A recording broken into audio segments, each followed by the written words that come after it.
Good afternoon my all friends. আজকে Saturday মানে আজকে নিরামিষের দিন। তো আমাদের বাড়িতে কি কি রান্না হয়েছে দেখো, তোমাদের দেখাই।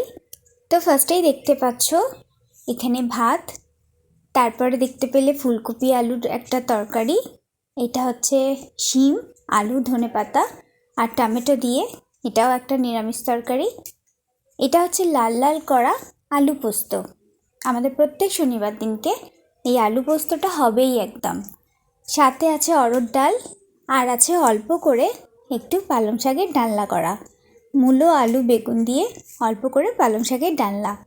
এটা ছিল আজকে শনিবার নিরামিষের দিনের রান্না। তোমাদের যদি ভালো লাগে তো একটা লাইক কমেন্ট করো, চ্যানেলটাকে সাবস্ক্রাইব করে পাশে থেকো। এরকম ধরনের ভিডিও তোমাদের সামনে আবার খুব তাড়াতাড়ি নিয়ে আসবো। আজকের জন্য সবাই ভালো থেকো, সুস্থ থেকো, আবার পরে দেখা হবে। টাটা।